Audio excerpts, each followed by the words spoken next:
बिस्मिल्लाहिर्रहमानिर्रहीम। अस्सलाम वालेकुम। हमारा जो आज का टॉपिक है वो है chemistry 9th chapter number 6 short question number 21 to 25।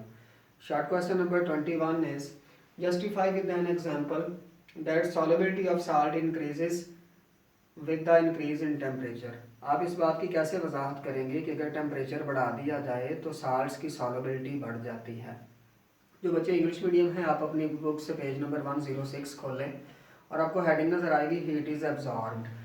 अगर आप साल्ट को किसी सॉल्वेंट में डालें और वो हीट एब्जॉर्ब करना शुरू कर दे तो इसका मतलब ये होगा कि इस तरह के पर्टिकुलर साल्ट्स जो हैं अगर उनका टेम्परेचर बढ़ा दिया जाए तो उनकी सॉल्युबिलिटी बढ़ जाएगी। अगर हीट एब्जॉर्ब हो तो ऐसे साल्ट जब सॉल्वेंट में मिक्स किए जाएंगे तो उनकी सॉल्युबिलिटी बढ़ जाएगी। पेज नंबर 106 पे जो बच्चे इंग्लिश मीडियम है देखें हेडिंग नज़र आ रही होगी heat is absorbed when salts like potassium nitrate, sodium nitrate and potassium chloride are added in water the test tube becomes cold. जब पोटाशियम नाइट्रेट, सोडियम नाइट्रेट और पोटाशियम क्लोराइड जैसे salt उनको वाटर में डाला जाता है तो टेस्ट ट्यूब ठंडी हो जाती है। ऐसा इसलिए होता है कि वो हीट को एब्जॉर्ब कर रहे होते हैं। It means during dissolution of these salts heat is absorbed. इसका मतलब ये है कि केमिकल रिएक्शन के दौरान हीट एब्जॉर्ब हो रही है।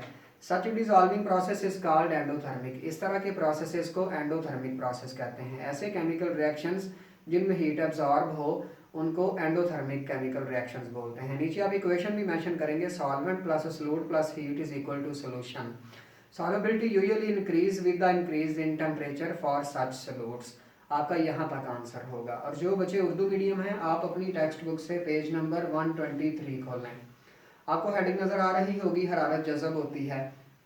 ये हेडिंग में आप स्टेटमेंट्स को लिखें, इक्वेशन भी लिखें और इक्वेशन से नीचे आप जस्ट हाफ लाइन लिखेंगे। टेम्परेचर में इजाफे से ऐसे सॉल्यूट्स की सॉल्युबिलिटी में अमूमन इजाफा होता है।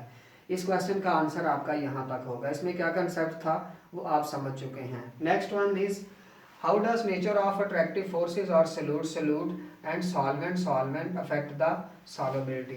वो पूछ रहा है कि सॉल्यूट की जो आपस में अट्रैक्टिव फोर्सेस है और सॉल्वेंट की जो आपस में अट्रैक्टिव फोर्सेस हैं इनका सॉल्युबिलिटी पे क्या असर होता है।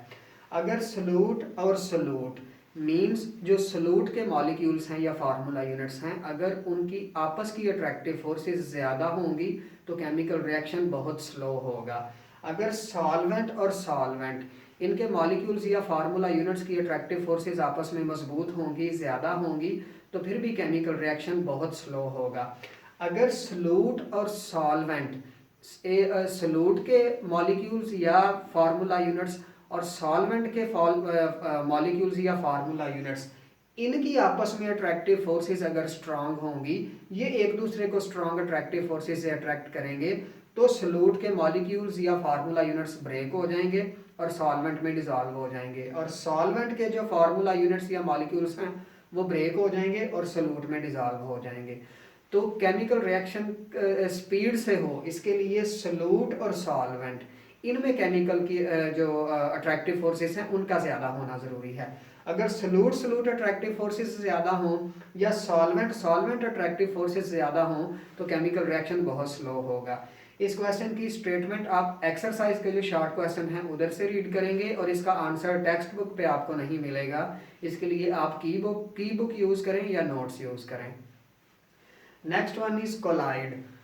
कोलाइड ऐसे सॉल्यूशंस को कहते हैं कि उनमें से जो लाइट है वो डिस्पर्स हो जाती है। अगर आपके पास कोई ट्यूब लाइट है या लेज़र लाइट है और आप सॉल्यूशन पे फेंकें, एक साइड से टॉर्च की सूरत में आप लाइट फेंकें तो वो लाइट डिस्पर्स हो जाएगी। ये इस बात का सिंबल होगा कि आप जिस सॉल्यूशन पे लाइट फेंक रहे हैं वो कोलाइडल सॉल्यूशन है। तो कोलाइड्स जो सॉल्यूशन है या कोलाइडल सॉल्यूशन है उनकी जो बेसिक प्रॉपर्टी है वो ये है कि वो टंडल इफेक्ट का मुजाहरा करते हैं। टंडल इफेक्ट ऐसी प्रॉपर्टी को कहते हैं जिससे लाइट डिस्पर्स हो जाए। आप टॉर्च के थ्रू किसी सोल्यूशन पे लाइट फेंकें और वो डिस्पर्स हो जाए, इस प्रॉपर्टी को या इस खूबी को टंडल इफेक्ट कहते हैं और ऐसे सॉल्यूशंस को कोलाइड्स कहते हैं। अगर पेपर में आते हैं define colloids, write a detailed note on colloid या what do you mean by colloid, colloid पे नोट लिखें, कोलाइड की मुख्तसरन वजाहत करें। इस तरह की स्टेटमेंट आए आप एक लफ्ज़ से पहचानेंगे कोलाइड और इन डिटेल लिखेंगे, किसी तरह की कोई कटिंग नहीं करेंगे, सारा लिखेंगे। उर्दू मीडियम बच्चे भी और इंग्लिश मीडियम बच्चे भी। कोलाइड आप सारा लिखेंगे। Next one is Tyndall effect. अगर टंडल इफेक्ट की डेफिनेशन आ जाए तो फिर जो कोलाइड वाला आर्टिकल है वो आप सारा नहीं लिखेंगे, उसमें से जस्ट टंडल इफेक्ट की डेफिनेशन लिखेंगे। जो बच्चे इंग्लिश मीडियम हैं आप अपनी टेक्स्ट बुक से पेज नंबर 107 खोलें, आपको हेडिंग नज़र आ रही होगी कोलाइड। लाइन नंबर 3 के लास्ट पे, particles of colloids are big enough to scatter the beam of light, it is called Tyndall effect. जो कोलाइड के पार्टिकल हैं वो इतने बड़े ज़रूर होते हैं कि वो बीम ऑफ लाइट को स्कैटर कर सकें, डिस्पर्स कर सकें। इस प्रॉपर्टी को या इस खूबी को टंडल इफेक्ट बोलते हैं। यहाँ तक लिखेंगे। और जो बच्चे उर्दू मीडियम हैं आप अपनी टेक्स्ट बुक से पेज नंबर 125 खोलें। आपको हेडिंग नज़र आ रही होगी कोलाइड। इसकी लाइन नंबर 3, कोलाइड के पार्टिकल्स इतने बड़े होते हैं कि रोशनी को मुंतशिर कर सकें, इसे टंडल इफेक्ट कहते हैं। यहाँ तक टंडल इफेक्ट की डेफिनेशन होगी।